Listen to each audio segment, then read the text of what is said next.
Hello and welcome to my first video. My name is Solo, and I decided to make this channel to share my favorite stories from mythology and history. That's why today's video is the first video in my series called Mythology with Solo. Today I'm going to be talking about Theseus and his adventures, so I hope you all enjoy. 2 disclaimers before I get started. Number 1. I got all of my information from a book called Mythology, Timeless Tales of Gods and Heroes by Edith Hamilton. I highly recommend getting this book because it has so many different stories of mythology. Link in the description to buy it. And number 2. My username in the video is different compared to what it is now because I recorded the video before I changed it. I just wanted to tell you in case someone thought I was stealing someone else's footage, which I would never do. Forgive me if my pronunciation isn't correct. Some Greek names are hard to pronounce, okay? Now let's move on to the actual story. Theseus was born to Aegis, the king of Athens, and Aethra, a daughter of Theseus, king of Trozen. He grew up in southern Greece with only his mother, since his father went back to Athens before he was even born. But before he left, he put a sword and a pair of shoes in a hollow and covered it with a heavy boulder. He told Aethra that if the kid was a boy, he should grow to be strong enough to move the boulder and grab the stuff. Only then could he come to Athens and claim Aegis as his father. That's exactly what Theseus did.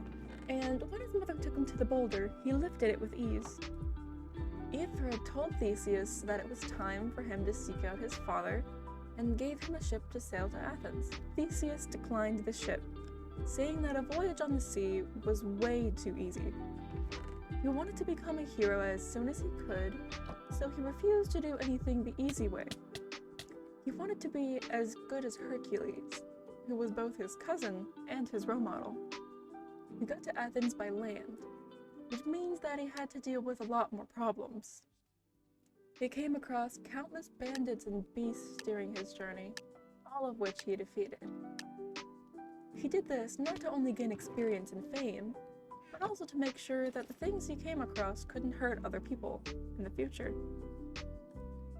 He also dealt with some mainstream criminals, such as Procrustes, who tied people to an iron bed and stretched them to fit the length of it.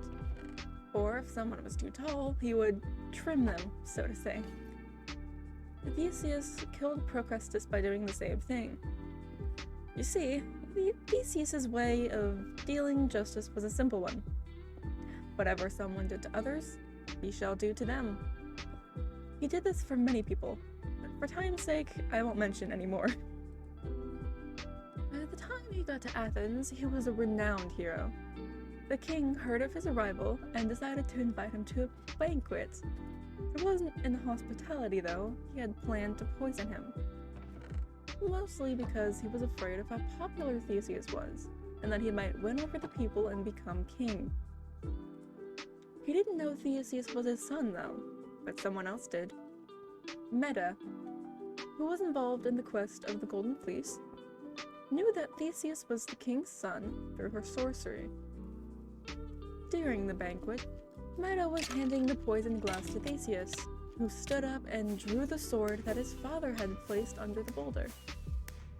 Aegis recognized it and knocked the cup away, spilling the contents all over the floor. Medea, because Aegis realized that she had already known, fled. He then named Theseus as his son to the country, making him the sole heir to the throne. After a few days of Theseus being in Athens, a major problem had been brought to his attention. 7 women and 7 children were to be sent to Crete as a tribute to their king, Minos, to never come back. This is because of something that happened several years before Theseus had gotten there. Minos' son Androgeus had been visiting Athens, and King Aegis sent him to kill a dangerous bull while he was there, but it ended poorly, resulting in Androgeus' death.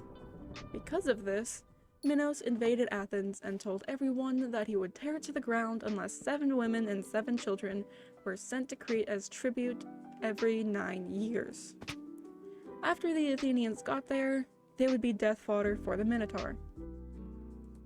The Minotaur was an interesting creature.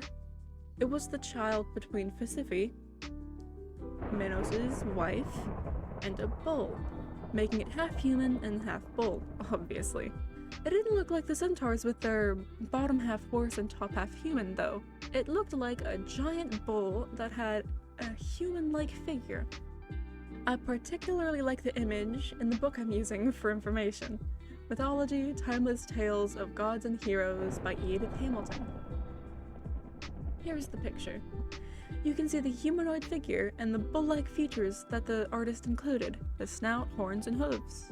I personally think it's very terrifying. Let's loop back around to the Minotaur's parents. You heard me right when I said that the mother was Minos' wife, Thisiphe, and the father was a bull.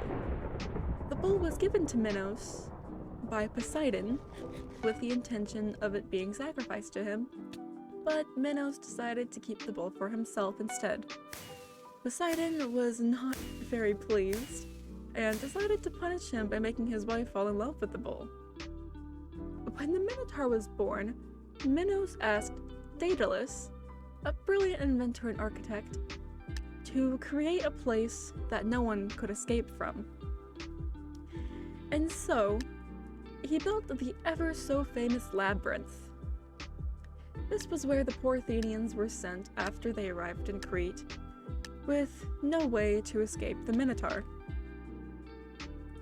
After hearing about this, Theseus said that he would be a part of the tributes this time around, with the intention of killing the Minotaur. He only told his father about what he intended to do, and he told them that if he was successful, he would replace the black sail of the ship they were taking with the white one on the way back, so that Aegis would be able to tell if he had succeeded as soon as the ship came into view. Now let's skip forward to when they got to Crete. The Athenians were shown off to the people of Crete and paraded around town. One woman in particular, Ariadne, Minos' daughter, fell in love with Theseus at first sight. After she saw him, she called for Daedalus, who built the labyrinth for those who don't remember, and asked him to tell her a way to make it out of the labyrinth. Then she called for Theseus, telling him that she would help him and the other Athenians escape only if he took her with them and married her. He said yes, obviously, and Ariadne told him what she knew. She talked about using a ball of thread, tying it to the inside of the entrance door, and unwinding it as you went so that you could follow it back out. Theseus followed her advice and did exactly as he was told. He wandered around the labyrinth, hoping to find the Minotaur. He found it asleep and beat it to death with his bare hands, since he didn't have a weapon. Theseus, Ariadne, and the rest of the Athenians were able to make it safely back to the ship that they had come in on, and they left. But something happened on their way back. They stopped at an island called Naxos, and Ariadne got left behind. There are 2 different stories behind this, so no one knows which one is right. The first story is simple. They arrived at Naxos and Theseus left her there while she was sleeping. The second one, though, is slightly more complicated, but makes Theseus look better. Ariadne had gotten severely sick, and Theseus decided to stop at Naxos to give her a break. But when he went back to the boat to get supplies, a strong gust of wind blew him out to sea again. He did return, but when he got back, Ariadne had died. But after that, the stories come back together. Theseus had forgotten to exchange the black sail for the white one, like he told his father he would. Either he was really excited about his victory against the Minotaur, or he was mourning the loss of Ariadne. His father who had been keeping his eye on the sea ever since Theseus left, saw the black flag and thought his son has died.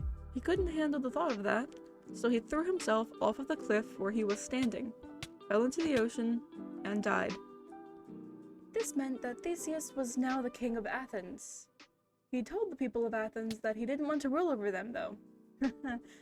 He wanted the people to run the government, and for them to vote on things. He named himself commander-in-chief and resigned his royal power. But his life went downhill as he got older. He ended up marrying Phaedra, Ariadne's sister, and had a son, Hippolytus, with an Amazonian woman. Let's talk more about him. Theseus sent Hippolytus away to live in the city that he had grown up in. Hippolytus grew up to be a fine young man, and he hated those who lived easy lives and people who fell in love. He worshipped Artemis and despised Aphrodite. After he was grown, Theseus went to get him along with Phaedra. Theseus and his son had an unbreakable bond, the bond of a loving father and son.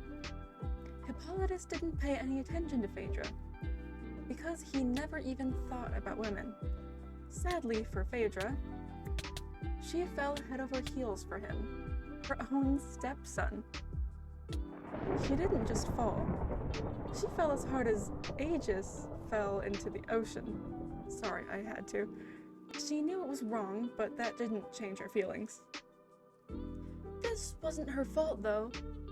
Aphrodite actually made her fall in love with him, mostly to get back at Hippolytus for hating her. The only solution that Phaedra came up with was to die and tell no one why. Theseus was away when she decided this, but someone tried to help her. Her nurse was very worried and did the one thing she could think about to help her. She told Hippolytus. Not a great idea if you ask me. I don't think that any stepson would be too happy to hear that their stepmother had such a love for them that she was willing to die over it, especially someone who isn't even interested in women. As you might have guessed, he didn't take kindly to it. After he heard, he swore never to step foot in the house that they lived in together unless Theseus was in it. The nurse, still determined to save Phaedra, said that she would find a way to help. Phaedra declined, saying that she would work it out herself. Not too long after that, Theseus came back. He didn't come home to the son and wife that he was hoping to, no. He came home to his dead wife and a letter that she had written him. What happens next is something that I really hate Phaedra for. In her letter, Phaedra claimed that Hippolytus had abused her. Theseus, after finding out, exiled Hippolytus and asked Poseidon, the god of the ocean, to curse him. Hippolytus left, still claiming to be innocent as he went, but he didn't get far. As he was going along the sea road in his chariot, Poseidon fulfilled Theseus's wish. A monster had come out of the ocean and scared his horses enough that they ran away. Hippolytus was mortally hurt and did not survive. Before he died, he was brought back to Theseus. As Hippolytus was being brought in, Artemis came down from Olympus to tell Theseus the truth about what had happened. Artemis told Theseus that her son's death wasn't his fault, and that it was Aphrodite who had really killed him. And lastly, Theseus's death. We don't actually know the details about what went down, but he was visiting a friend of his, King Lycomedes, and he was killed there. Some say that he was there because he had been exiled from Athens, but who knows? Despite the possible banishment, people worshipped Theseus like a god. They built a tomb and declared that it would be a sanctuary for people in need, since he had been the protector of those in need while he was alive. I hope you enjoyed the story. Hit the like and subscribe buttons if you want to see more content like this in the future, or give me any suggestions for other stories you guys want in the comments. And don't forget to check out the link in the description to buy Mythology, Timeless Tales of Gods and Heroes by Edith Hamilton. See you next time!